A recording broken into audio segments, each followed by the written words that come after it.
Sister, நீங்க நல்லெண்ணெய் வச்சு ஸ்கின் க்ளோ ஆயில் ரெடி பண்றீங்க இல்லையா? அத வந்து பாதாம் ஆயில்ல ரெடி பண்ணி தர முடியுமான்னு எல்லாரும் கேட்க ஆரம்பிச்சுட்டாங்க. பாதாம் ஆயில், கேரட் சேர்த்து ரெடி பண்ற ஆயில் இப்போ ஒரே வைரலா போயிட்டுருக்கு. நீங்களும் பண்ணி குடுங்களேன் அப்படின்னு கேட்குறாங்க. சும்மாவே நம்மளோட மேக்கிங் வேற லெவல்ல இருக்கும். நீங்க கேட்க வேற ஆரம்பிச்சுட்டீங்க. சொல்லவா வேணும்? பாதாம் ஆயில் வச்சு ஸ்பெஷலா 2 சீக்ரெட் ஆயில் சேர்த்து கேரட், தேங்காய் பால், மஞ்சிஸ்தா, மஞ்சள், இன்னும் சில மூலிகைகள் சேர்த்து சூப்பரான ஆயில் ரெடி பண்ணியாச்சு. ஸ்கின் ஆயில் ரெடி பண்ண நான் தயார் பண்ணி வச்சிருக்க இந்த கலவையில் பாருங்கள் எவ்வளோ அழகாக ஆடை உருவாகிருக்கு அப்படின்னு.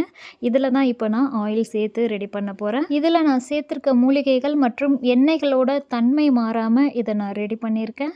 இந்த ஆயிலை குழந்தைகள்லேருந்து பெரியவங்க வரைக்கும் எல்லாருமே பயன்படுத்தலாம். ஆண், பெண் 2 பேருமே பயன்படுத்திக்கலாம். இது அந்த அளவுக்கு ஒரு குவாலிட்டியான ஆயிலாக இருக்கும். ஒரிஜினலாக அதில் என்ன இருக்கோ அதோட தன்மை மாறாமல் நான் இதை ரெடி பண்ணியிருக்கேன்.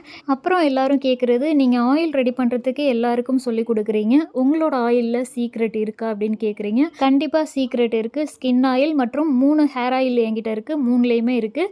அது சீக்ரெட் அப்படின்னு சொல்கிறதை விட என்னோட அனுபவம் அப்படின்னு சொல்லலாம். ஏன்னா என்னோட ஹேர் ஆயிலுக்குன்னு ஒரு தனித்துவம் இருக்கணும். அது இருக்கு. அந்த தனித்துவத்தையும் நான் எல்லாருக்கும் சொல்லி கொடுத்துட்டேன்னா அப்புறம் என்னோட ஹேர் ஆயிலுக்குன்னு ஒரு பேர், ஒரு தனித்துவம் இருக்காது இல்லையா? நீங்கள் நான் எப்படி ஆயில் ரெடி பண்ணுறேன்னு பார்த்து நீங்களும் ஆயில் ரெடி பண்ணுங்கள். ஆனால் உங்களோட ஆயிலுக்கான ஒரு தனித்துவத்தை நீங்கள் தான் உருவாக்கணும்.